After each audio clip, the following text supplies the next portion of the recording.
Heads gone at Twickenham. As I record this, the full-time whistle has just blown and it is all kicking off.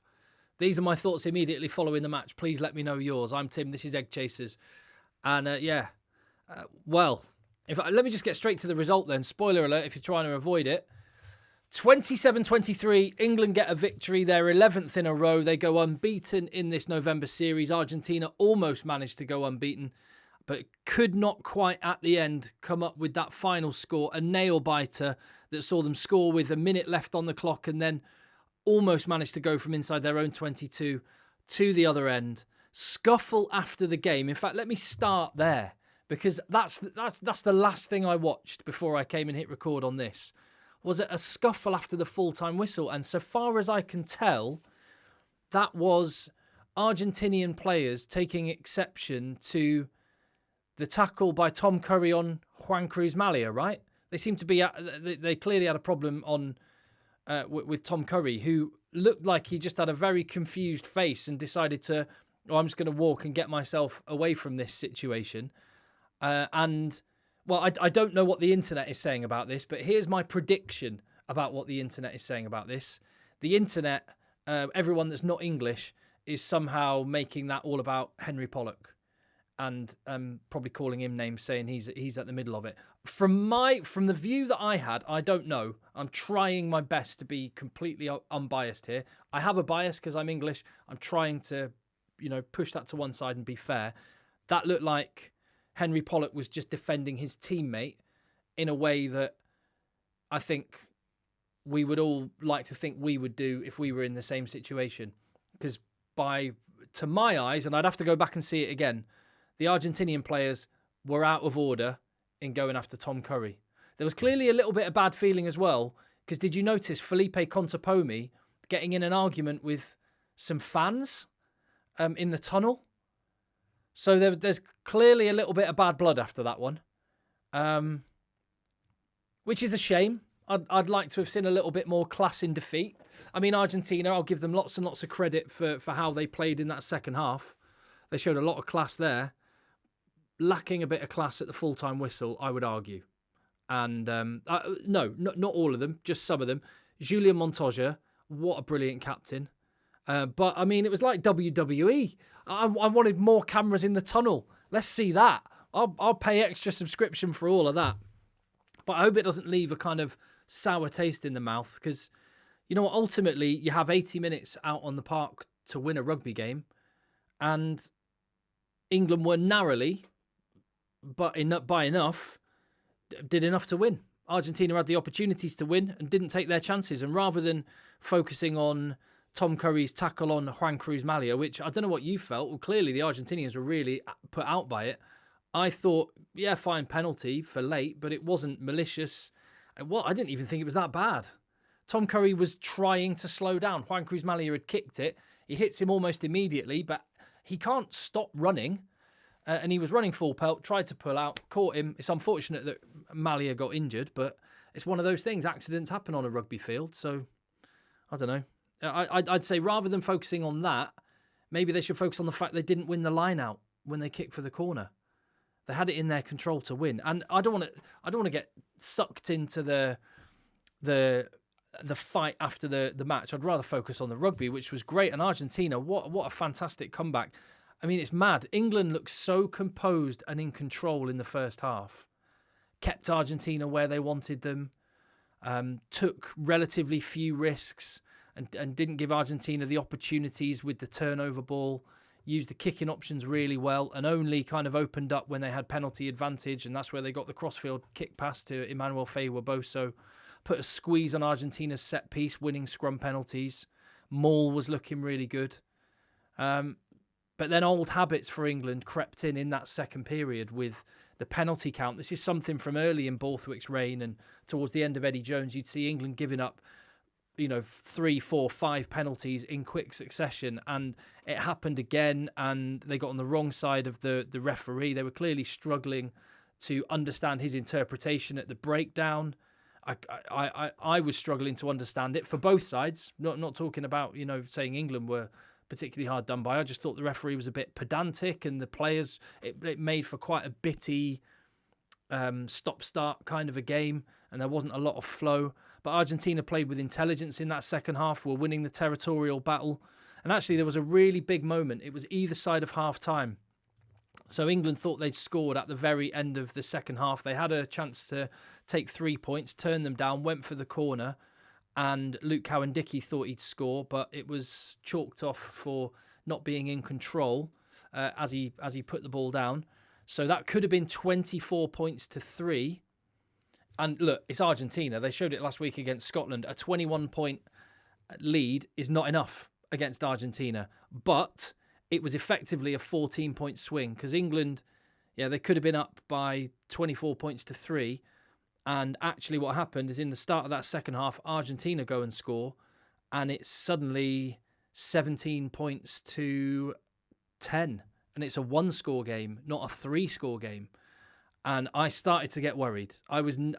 Even though England were in control, with this Argentina team, you are never comfortable until you have put them properly to the sword. And that did not happen. And because Argentina played a much smarter game, but also because England started to make some of those mistakes that they were making in the past.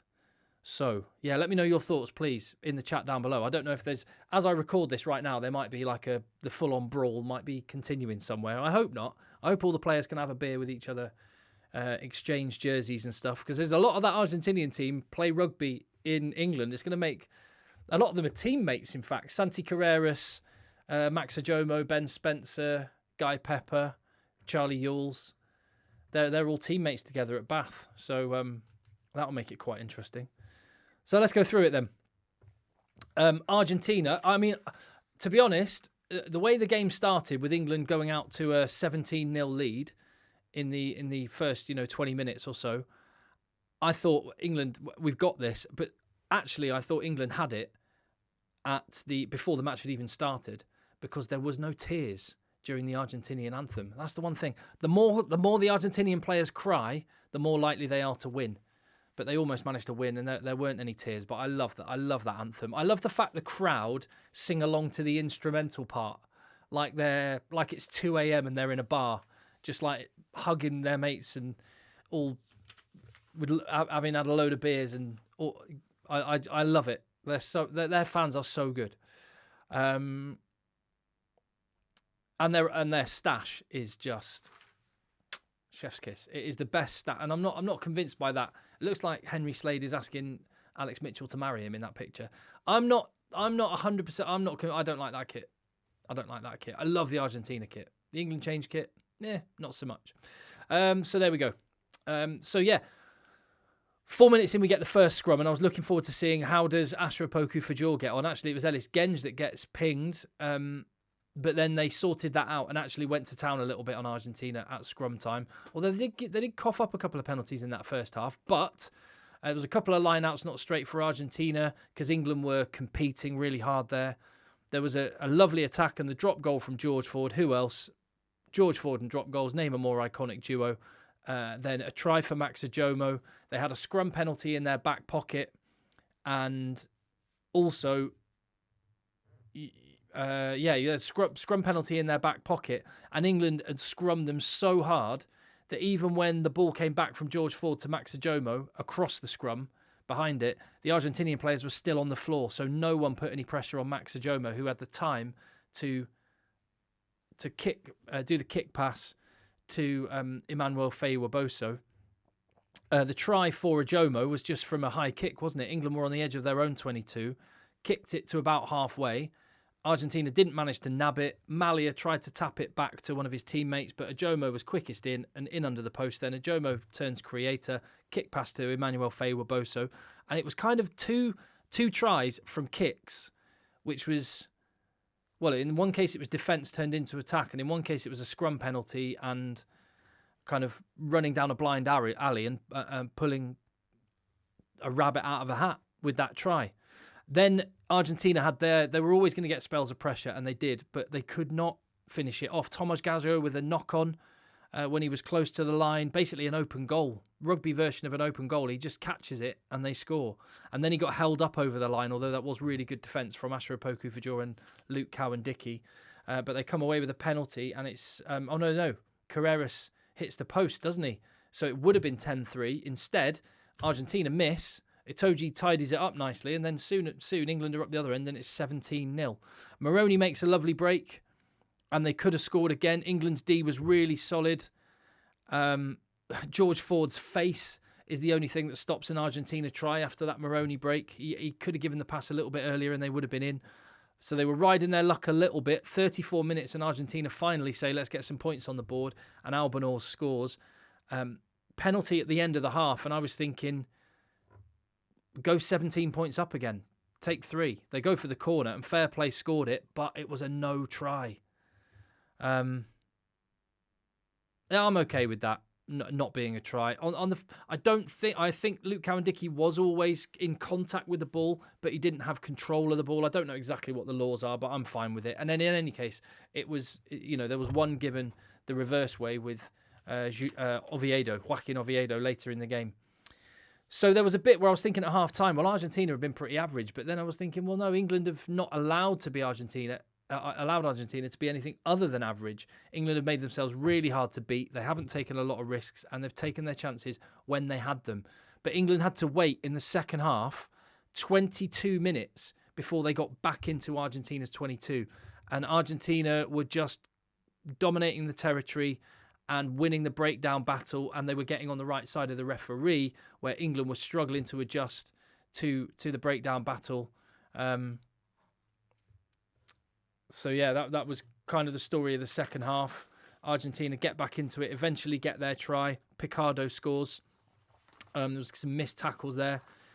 And you're sort of thinking, well, no, actually, England is still going to close this one out. But like I say, penalty count just got on top of them, and they just could not finish Argentina off. But you thought they had done. An 11-point lead with time running out. But then again, how many times have we seen this movie? Argentina are Argentina. And 27-23. But it was when Henry Slade scored. That's it. I was just reminding myself. It was that lovely offload from Max Ajomo, wasn't it? George Ford had just missed a drop goal, but England have finally got themselves camped in Argentina's 22. And that is the one thing I will say for England.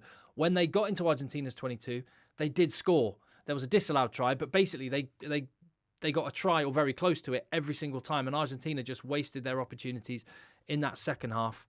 And I thought at 27-16, with 7 and a bit minutes to go, it's going to be done. But Argentina, no differently, and they just piled the pressure on. Penalties were coming. Malia had to go off, so they were playing with 14 men towards the end.